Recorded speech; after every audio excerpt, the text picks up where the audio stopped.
Hello students, welcome to EduMentor Hindi, your study buddy for class 10th Science and Maths. Today we are starting an important chapter of chemistry which is acid bases and salts. ये chapter आपको chemistry के basics को clear करने में और समझने में help करेगा. So get ready with your notebooks or follow along your screen and let's begin.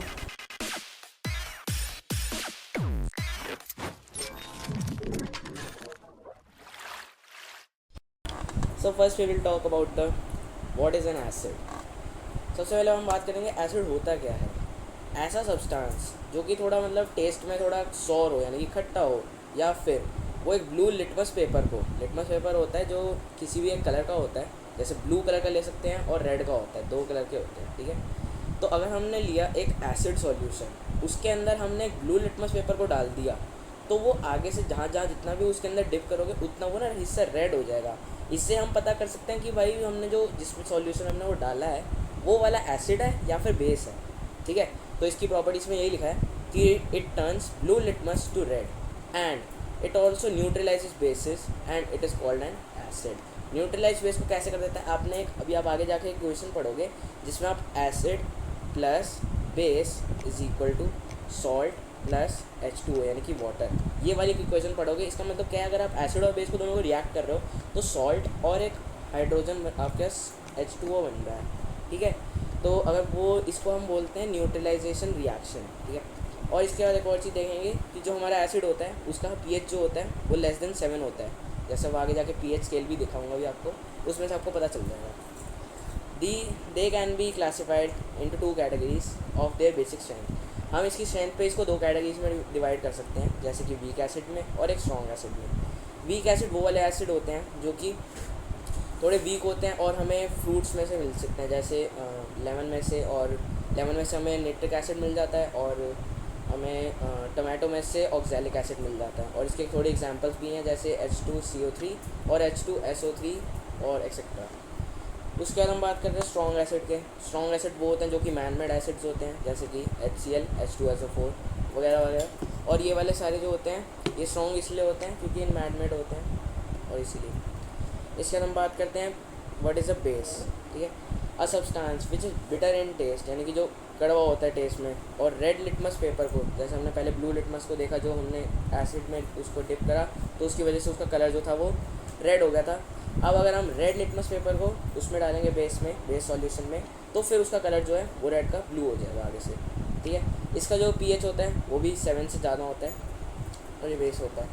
इसकी भी दो कैटेगरीज होती हैं, जैसे वीक बेस और स्ट्रॉन्ग बेस.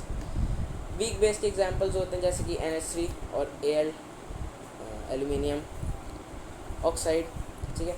और स्ट्रॉन्ग बेस होते हैं जैसे कि NaOH और KOH, जो कि कम्प्लीटली डिसोशिएट हो जाते हैं वाटर में, और ये कम्प्लीटली डिसोशिएट नहीं हो पाते हैं. इसके हम physical properties of acid and basis पढ़ेंगे, जैसे कि कलर के बेस पे, टेस्ट के बेस पे, टच और सॉल्युबिलिटी.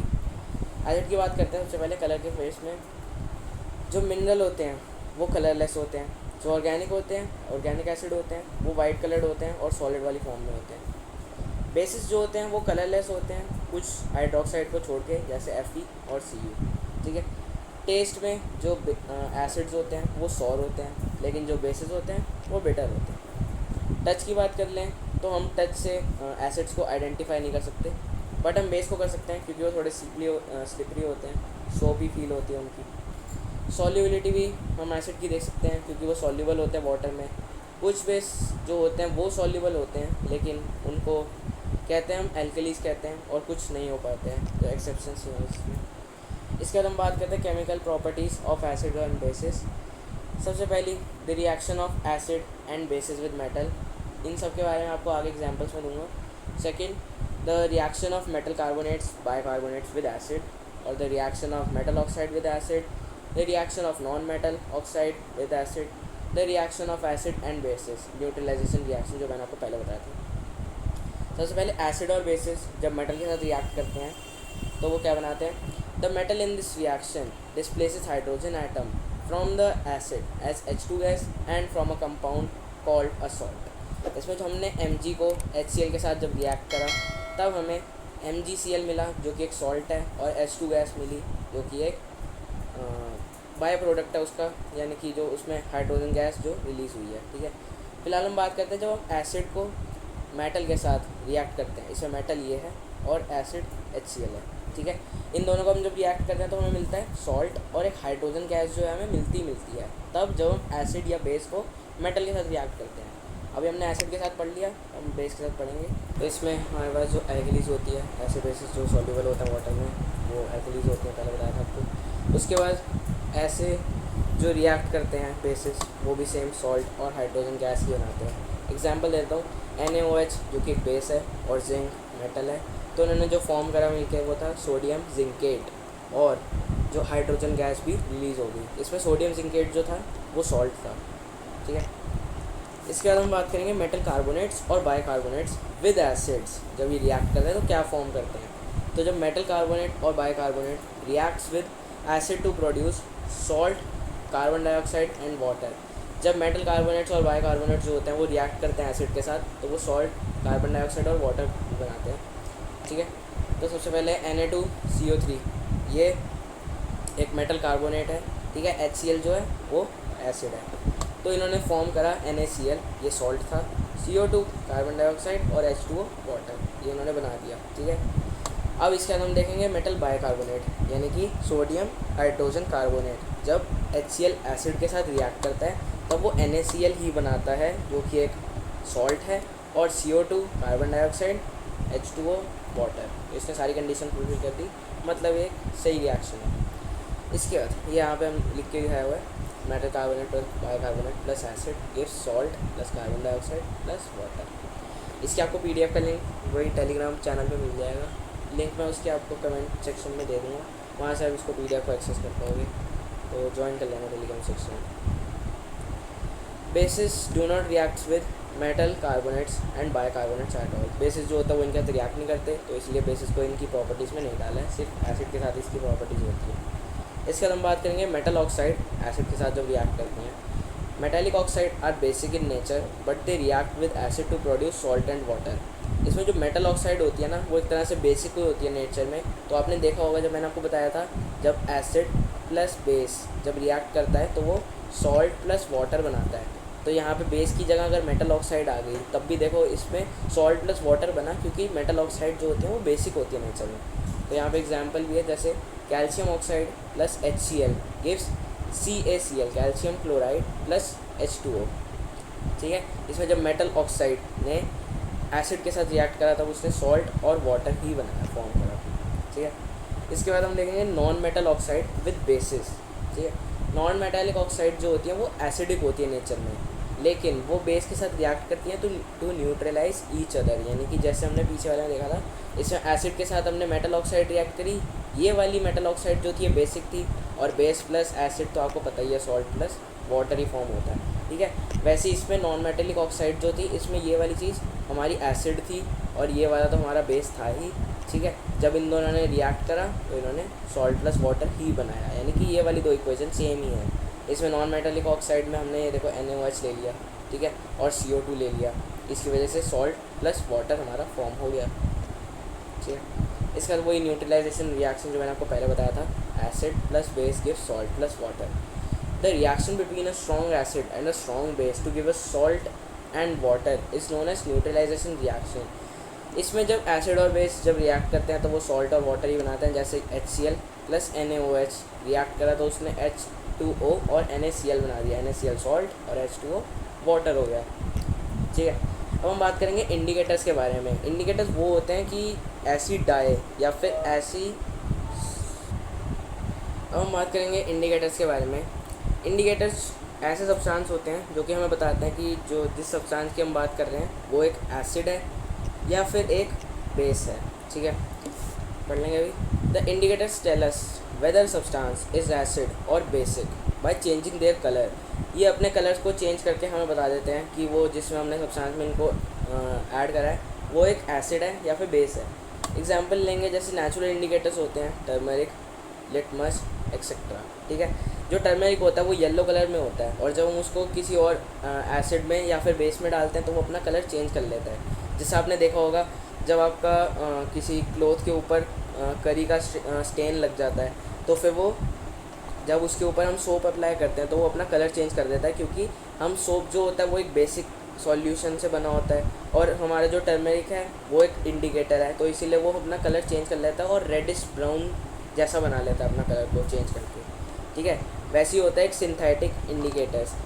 ये वाले जो होते हैं ये लेबोरेटरीज़ में और आर्टिफिशियली बनाए जाते हैं, जैसे कि मिथाइल ऑरेंज, फिनोफ्थलीन एक्सेट्रा। ये भी अपना कलर उसी के अकॉर्डिंगली चेंज करते हैं, ठीक है। ऑल फैक्ट्री इंडिकेटर्स में ये ऐसे वाले इंडिकेटर्स होते हैं जो कि अपना कलर तो नहीं चेंज करते पर अपनी ओडोर यानी कि स्मेल को चेंज कर लेते हैं, ठीक है। अगर वो एसिडिक या फिर बेसिक मीडिया में डाल देता है उनको, जैसे वनीला एक्सट्रैक्ट हो गया, अनियन हो गया, कैबेज लीव्स भी होती हैं एक्सेट्रा, ठीक है। इससे हम बात करेंगे एल्कलीज के बारे में। What are alkalis? An alkali is a base that dissolves in water.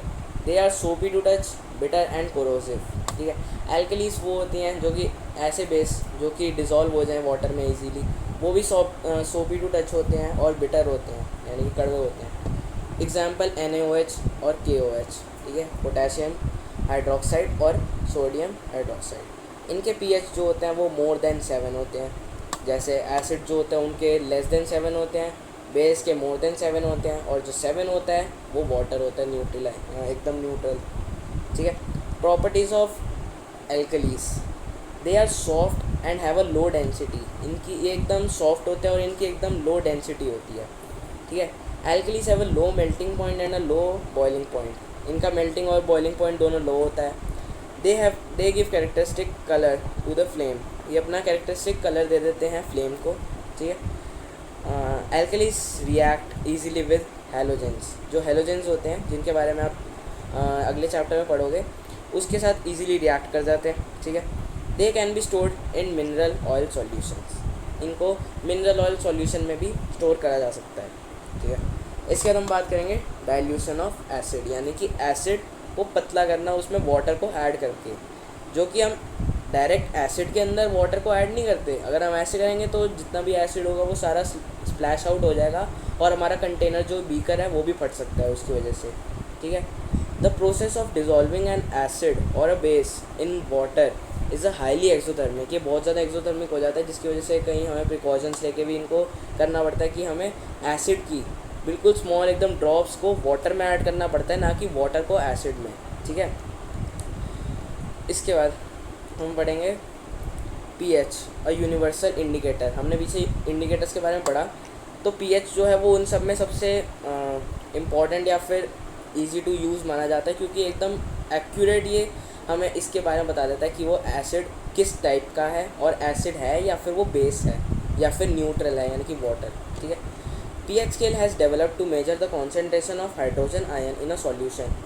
एक सॉल्यूशन के अंदर जो हाइड्रोजन आयन का कॉन्सेंट्रेशन है वो इससे हमें मेज़र कर सकते हैं हम pH स्केल की मदद से, ठीक है। इसमें जो P होता है वो स्टैंड करता है पोटेंस और इसका मतलब होता है पावर, ठीक है। तो pH रेंज फ्रॉम 0 जो कि वेरी एसिडिक है टू 14 जो कि वेरी एल्कलाइन है या फिर बेसिक है, ठीक है। The pH of neutral solution is 7 यानी कि जो वाटर का होता है 7, ठीक है। The value less than 7 on a scale represents the acidic solution और the value more than 7 on a scale represents the basic solution, ठीक है। अब आपको ये वाला मैंने टेबल भी बना के दिया स्पेशली। इसके अंदर आप देख सकते हो कि आपका जो HCl एसिड है वो एकदम 0 यानी कि हाईली एसिडिक है। फिर स्टमक के अंदर जो एसिड होता है वो थोड़ा उससे ज़्यादा मतलब उससे थोड़ा वीक है, और लेमन भी उससे थोड़ा वीक है। ऐसे आगे जाते जाते वीक होगा और 8 से लेके इधर इधर तक एकदम हाई होता रहेगा बेसिक, ठीक है। ये वाला टेबल आप देख सकते हो PDF में से। pH इन एवरीडे लाइफ, जो pH होता है उसका एवरीडे लाइफ में भी बहुत ज़्यादा यूज़ होता है। जैसे कि जो प्लांट्स होते हैं और जो एनिमल होते हैं वो भी pH सेंसिटिव होते हैं। जैसे कि हमारी जो बॉडी होती है वो भी वर्क्स करती है एक pH रेंज के बिटवीन में, जो कि 7 से लेके 7.8 तक का होता है। इसके बीच में हमारा जो बॉडी का pH होता है वो इसके बीच में ही रहता है, ठीक है। लिविंग ऑर्गेनिज्म जो होते हैं वो एकदम सर्वाइव कर सकते हैं इसकी नैरो रेंज के बीच में pH के, ठीक है। When pH of a rain water is less than 5.6 is it called a acid rain. अगर pH जो होता है रेन का, जो कि यूजुअली 7 के अराउंड ही होता है क्योंकि वो भी वाटर ही है एक तरह से, लेकिन कभी कभार उसका जो होता है एसिडिक हो जाता है और वो 5.6 तक चला जाता है, तो उसको हम बोलते हैं एसिडिक रेन, ठीक है। When acid rain flows into river it lowers the pH of the river water. जब ये एसिड रेन जो होते हैं रिवर वाटर में ज़्यादा, तो ये उसका पीएच जो होता है उसको भी लोअर कर देता है, और उसी की वजह से जो एक्वाटिक लाइफ होती है जो कि रिवर में होती है, वो उसको बहुत ज़्यादा डिफ़िकल्ट कर देता है उनके सर्वाइवल को। What should be the pH of the soil in the backyard. जो हमारा गार्डन होता है या फिर जो बैकयार्ड होता है हमारे होम का, तो वहाँ पे जो सॉइल अगर होता है तो उसका पीएच कितना होना चाहिए, तो उसके बारे में पढ़ेंगे हम। जो प्लांट होते हैं वो रिक्वायर करते हैं एक स्पेसिफिक पीएच रेंज के लिए अपनी हेल्दी ग्रोथ के बीच में, ठीक है। तो वो होता है the optimal pH range for the soil suitable for plant growth should be very in between 5.5 to 7, ठीक है। 5.5 से लेकर 7 के बीच में होना चाहिए, यानी कि थोड़ा सा एसिडिक और थोड़ा सा न्यूट्रल के बीच में रहना चाहिए, बेसिक नहीं होना चाहिए, ठीक है। तो इसमें लिखा है the soil should not be alkaline nor acidic in nature to support the growth of plant. ज़्यादा एसिडिक भी नहीं होना चाहिए और बेसिक तो मतलब कम ही होना चाहिए, ज़्यादा भी नहीं होना चाहिए, ठीक है। The change in pH of the soil effects the availability of nutrients और ग्रोथ ऑफ द प्लांट्स, ठीक है। पीएच के जो चेंज होता है सॉइल के इफ़ेक्ट्स को बड़े सारे चेंजेस दे देता है, जिसकी वजह से जो एनिमल्स होते हैं और जो प्लांट्स होते हैं उनकी भी बड़ी सारी उनको लिविंग में उनकी दिक्कत होती है। What is the pH in our digestive system. हमारा जो डाइजेस्टिव सिस्टम होता है उसमें पीएच कितना रहना चाहिए। तो जो हमारा स्टमक होता है वो एक प्रोड्यूस करता है HCl को, हमारे जो फूड का डाइजेशन हो उसको एकदम ठीक रखने के लिए बिना स्टमक को हार्म पहुंचाए। लेकिन इसमें कभी कभार हो जाता है कि अगर ज़्यादा HCl जो है स्टमक ने प्रोड्यूस कर दिया, तो उसकी वजह से जो स्टमक होता है ना उसके साइड वाली वॉल्स में वो हो जाता है, एक डिजीज़ हो जाता है जिसको हम बोलते हैं अल्सर, ठीक है। ये वाली चीज़ याद रखना है, पेपर में आ जाता है कभी कभार। During injection stomach produces too much acid which can causes pain and irritation. ये वही वाला पॉइंट आ गया कि इरिटेशन या फिर पेन कर देता है, और जो डिजीज़ मैंने बताया अल्सर, वो वाली चीज़ भी कॉज कर देता है, ठीक है। To get rid of this pain people uses bases called antacids. Antacid बोल लो या फिर इसका नाम ऐसे बना है एंटी एसिड्स, यानी कि ऐसे एसिड्स जो कि एसिड के उसको हार्म को एकदम अपोजिट कर सकें और उसकी वजह उससे हमें मतलब पेन से हमें पीपल को बचा सके, ठीक है। To neutralize the excess acid magnesium hydroxide, या फिर इसको मिल्क ऑफ मैग्नीशिया भी बोलते हैं, इसको भी यूज़ कर देते हैं लोग ताकि न्यूट्रलाइज हो जाए हमारा जो एसिड है, क्योंकि ये जो मैग्नीशियम हाइड्रोक्साइड है ये एक बेस है, तो ये जब हमारे एसिड के साथ रिएक्ट करेगा तो सॉल्ट और वाटर बना के उसको एकदम न्यूट्रलाइज कर देगा। इस pH change responsible for tooth decay. हमारे जो दांत होते हैं उसके अंदर कभी कभार कीड़ा लग जाता है, या फिर हमारे जो माउथ होता है उसका जो पीएच हो जाता है वो कम हो जाता है, उसकी वजह से जो ऊपर कैल्शियम की जो लेयर होती है वो कभी कभार डिप्लीट या फिर टूटनी शुरू हो जाती है कभी कभार। तो उसको प्रिवेंट करने के लिए जो हमारा जो पीएच होता है ना वो 5.5 से अगर लोअर हो जाए तो फिर जो ये टूथ डिके जो होता है ना ये शुरू हो जाता है। The tooth enamel is made up of calcium hydroxyapatite, ठीक है, crystalline form of calcium phosphate. Calcium phosphate का ये क्रिस्टलाइन फॉर्म होता है और ये हार्डेस्ट सब्सटेंस होता है बॉडी के अंदर, ठीक है। It is corroded when the pH in the mouth is below 5.5। अगर 5.5 से नीचे हो तो फिर ये टूथ डिके हो जाता है, लेकिन अगर 5.5 तक हो तो चल जाता है, उससे कोई फ़र्क नहीं पड़ता। जो बैक्टीरिया प्रेजेंट होते हैं हमारे माउथ में वो एसिड्स प्रोड्यूस करते हैं जो कि डिग्रेडेशन हो जाती है, जिसकी वजह से शुगर की और फूड पार्टिकल्स की जो कि हमारे माउथ के अंदर जो रिमेनिंग रह जाते हैं, जैसे 2 दांतों के बीच में रह गए या फिर दांत के ऊपर थोड़े से बचे रह गए, उनके अंदर वो ऐसे प्रोड्यूस कर देते हैं एसिड जो कि डिग्रेडेशन कर देते हैं शुगर की और फूड पार्टिकल्स की। Self defence by animals and plants through their chemical warfare. Bee sting leaves and acid which cause pain and irritation. ये वाला जो प्लांट होता है इसके अंदर एक सेल्फ डिफेंस वाला सिस्टम होता है कि जैसे अगर इसको कोई टच करता है तो वो इसके अंदर एक एसिड इंजेक्ट कर देता है, जिसकी वजह से बहुत ज़्यादा पेन और इरिटेशन होता है। इसके भी बड़े सारे वो होते हैं कि बचने के लिए आप माइल्ड बेस या फिर यानी कि बेकिंग सोडा यूज़ कर सकते हो स्टंग एरिया पे, जिससे आपको रिलीफ मिल जाएगा। Stinging hair of nettle injects methanoic acid. ये एक मिथेनोइक एसिड जो होता है उसको इंजेक्ट कर देती है, जो कि एक फॉर्मिक एसिड है, जिससे कि एक बर्निंग पेन जो होता है वो फील होता है। उससे भी बचने के लिए आप इसके अंदर एक माइल्ड बेस यानी कि बेकिंग सोडा इसको भी ऐड कर सकते हो, क्योंकि बेस है, बेस और एसिड फॉर्म करके बताइए आपको क्या बनाता है, सॉल्ट प्लस वाटर। जी नेक्स्ट, सम नेचुरली अकरिंग एसिड्स सम नेचुरली अकरिंग एसिड्स कुछ होते हैं, जैसे कि विनेगर हो गया। इनके अंदर कौन सा एसिड होता है मैं उनके बारे में बताऊँगा। विनेगर के अंदर हमें एसिटिक एसिड मिल जाता है। ऑरेंज के अंदर हमें सिट्रिक एसिड। टर्मरिन में हमें टार्टरिक एसिड मिलता है। टमाटो में ऑक्सैलिक एसिड। कर्ड में हमें लैक्टिक एसिड मिलता है। लेमन के अंदर हमें सिट्रिक एसिड। एंड स्टिंग में मिथेनॉइक। और नीटल स्टिंग में भी मिथेनॉइक एसिड मिलता है। ये वाली टेबल भी आपको याद करनी पड़ेगी, कभी कभार एग्जाम्स में MCQ के फॉर्म में आ जाती है, तो फिर इसको भी याद कर लेना PDF में से, जो कि टेलीग्राम चैनल पे है। What is a salt? अब हम सॉल्ट के बारे में बात करेंगे। The substance formed when acid and base reacts with each other to called and this is called salt. What is a salt? हम सॉल्ट के बारे में बात करेंगे। The substance formed when acid and base reacts with each other is called a salt. जब एक substance form होता है, जब एसिड और बेस एक दूसरे के साथ रिएक्ट करते हैं, तब सॉल्ट बन जाता है। जनरली इसका जो न्यूट्रल बिहेवियर होता है, और क्योंकि इसका pH जो होता है वो 7 के अराउंड ही होता है, जो कि एक न्यूट्रल वैल्यू है, जैसे वाटर का भी 7 ही होता है। ठीक है। They can be classified in 2 types. 2 types में क्लासीफाई कर सकते हैं इसको, एक तो एसिडिक सॉल्ट में और एक बेसिक सॉल्ट में। जो एसिडिक सॉल्ट होता है वो तब फॉर्म होता है जब partial replacement of hydrogen ion of N acid by a metal, for example NH4Cl और FeCl3 एक्सेट्रा। पता है मुझे समझ नहीं आएगा, अभी समझा देता हूँ। जब एसिड, मैंने आपको बताया था, एसिड प्लस बेस जो मिलकर हमें सॉल्ट प्लस H2O बनाता है। ठीक है। इसके अंदर जो हमारा जो एसिड अगर हाई क्वांटिटी में है, स्ट्रॉन्ग है, और जो हमारा बेस जो है वो एक लो क्वांटिटी में है, तब जो एक सॉल्ट बनेगा ना वो एसिडिक सॉल्ट होगा, क्योंकि इसमें एसिड जो है ना वो मेजॉरिटी में है। ठीक है। तो इसीलिए एक एसिडिक सॉल्ट बनेगा।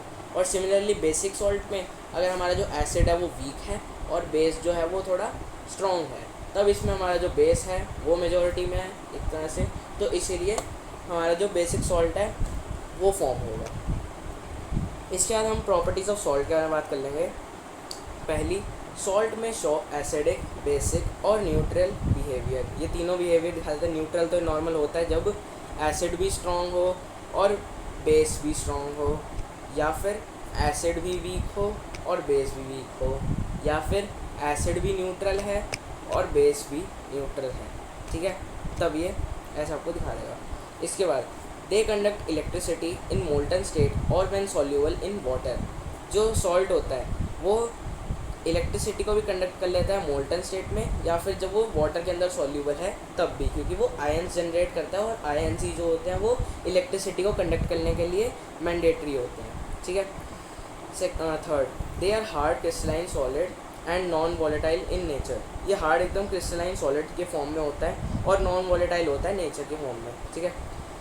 दे हैव हाई मेल्टिंग पॉइंट्स। इसका हाई मेल्टिंग पॉइंट होता है। Salts are insoluble in organic solvents like kerosene, petrol and etcetera. ठीक है। सॉल्ट जो होता है वो इनसॉल्यूबल होता है ऑर्गेनिक सॉल्वेंट्स में, जैसे कि केरोसिन और पेट्रोल में। इनसॉल्यूबल मतलब इनमें मिलता नहीं है वो।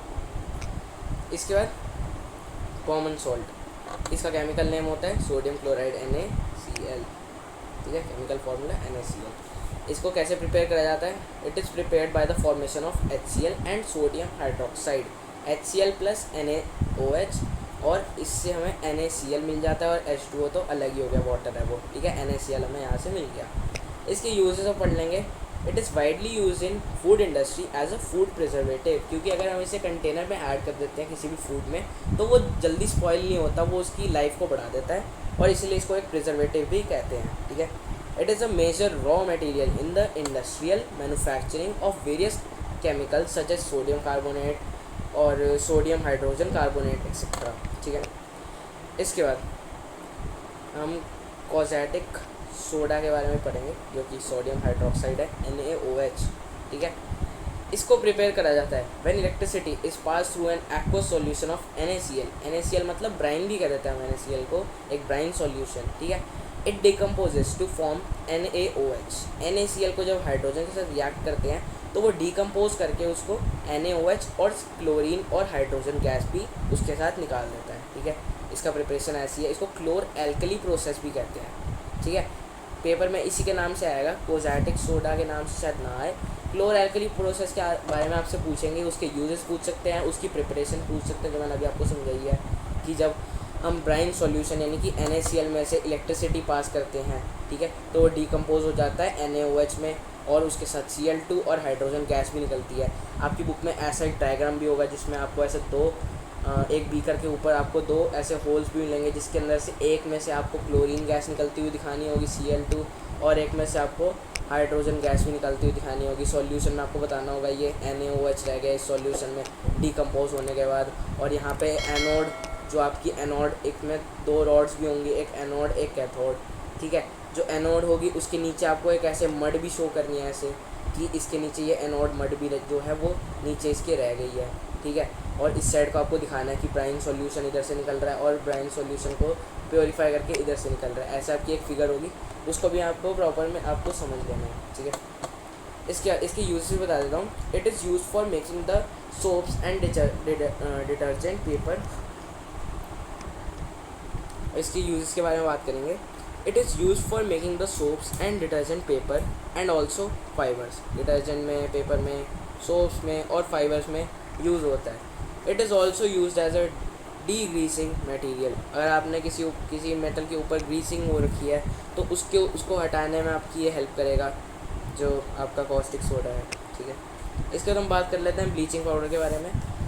नेम इसका कैल्शियम ऑक्सीक्लोराइड और इसका केमिकल फार्मूला CaOCl2। इसकी प्रिपरेशन होती है by the action of fluorine on CaOH whole twice, ठीक है। CaOH होल ट्वाइस होता है कैल्शियम हाइड्रोक्साइड के अंदर। जब हम उसके अंदर से क्लोरीन गैस को पास करते हैं तब वो कैल्शियम ऑक्सीक्लोराइड बना देता है और उसके साथ हाइड्रोजन गैस को भी वाटर को भी फॉर्म कर देता है, H2O को, ठीक है। इसके यूजेस होते हैं। It is use to make drinking water germ free. अगर किसी भी वाटर आपका है एकदम अनप्योरीफाइड फॉर्म में, अगर उसके अंदर हम इस वाले ब्लीचिंग पाउडर को हम ऐड करते हैं तो वो उसको ड्रिंकिंग वाटर को एकदम जर्म फ्री बना देगा और एकदम उसको प्योर बना देगा ड्रिंकिंग के लिए, ठीक है। It is also use an oxidizing agent in many industries. इसको ऑक्सीडाइजिंग एजेंट के भी उसमें रूप में बड़ी सारी उसमें यूज़ करा जाता है। अगर आपको ऑक्सीडाइजिंग एजेंट के बारे में नहीं पता तो हमारी पहली वाली वीडियो देख लीजिएगा, उसके अंदर से आपको मैंने ऑक्सीडाइजिंग एजेंट, रिड्यूसिंग एजेंट सबके बारे में आपको बता दिया मैंने, ठीक है। उसके बाद हम बात करेंगे बेकिंग सोडा के बारे में, ठीक है। इसका केमिकल नेम होता है सोडियम हाइड्रोजन कार्बोनेट। इसका केमिकल फार्मूला होता है NaOHCO3। इसकी प्रिपरेशन होती है by the NaCl when reacts with ammonia, water and CO2। जब NaCl जो है, अगर उसको हम H2O, NH3, CO2 इन सब के साथ रिएक्ट करते हैं तो बनता है हमारे पास NaHCO3 प्लस अमोनियम क्लोराइड, ठीक है। Ammonium chloride plus baking soda या फिर सोडियम हाइड्रोजन कार्बोनेट। इसके यूजेस होते हैं। The baking soda is use in kitchen for making crispy pakoras, ठीक है। इसके अंदर आपको यूज़ इसमें दिख जाएगा इसका। It is also use in soda acid fire extinguishers. Extinguisher जो होते हैं उसके अंदर आपको ये मिल जाएगा सोडा एस फायर वाले में, ठीक है। इसके बाद वॉशिंग सोडा की बात कर लेते हैं। इसका केमिकल नेम होता है सोडियम कार्बोनेट डेकाहाइड्रेट, ठीक है। Na2CO3 dot 10H2O। डॉट का मतलब कि जो ये वाटर है ये इसके क्रिस्टलाइन वाटर ऑफ क्रिस्टलाइजेशन के फॉर्म में है, ये 10.10H2O। इसके बारे में भी आप पढ़ोगे, ठीक है।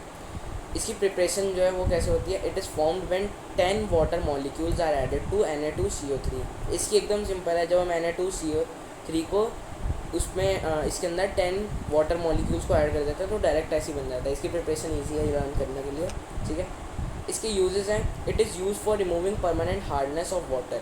परमानेंट हार्डनेस जो होती है वाटर की उससे इसको रिमूव कर सकते हैं, ठीक है। It can be use as an cleaning agent for domestic purpose. इससे हम साफ़ सफाई का काम हमारा हो जाता है। वॉशिंग सोडा है जैसे, इससे हम क्लोथ्स भी अपने क्लीन कर सकते हैं, ठीक है। इसके बाद हम बात करेंगे प्लास्टर ऑफ पेरिस यानी कि POP, ठीक है। Plaster of Paris POP।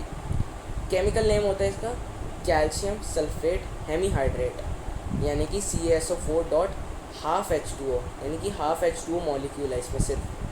Preparation कैसे होती है इसकी। It is formed when gypsum is heated at 373 kelvin यानी कि 100 degree Celsius to lose all of its water. All तो नहीं बट ये अपना 3/2 जो है वाटर वो लूज़ कर देता है और उसकी वजह से सिर्फ हाफ बच जाता है, क्योंकि इसके पास खुद 2 होता है तो अपना 3/2 ये लूज़ कर देता है और इसके पास सिर्फ बच जाता है 1/2, जिसकी वजह से हमारा POP फॉर्म हो जाता है, प्लास्टर ऑफ पेरिस। इसके यूजेस होते हैं, it is use by doctors to support the fracture bone.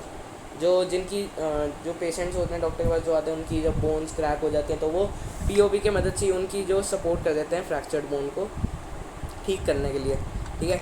It is also use for making toys materials, for decoration and for making surface smooth, ठीक है। तो इससे तो हमारा प्लास्टर ऑफ पेरिस भी ख़त्म होता है।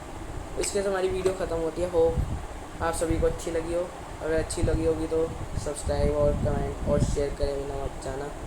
Thanks for watching, bye bye.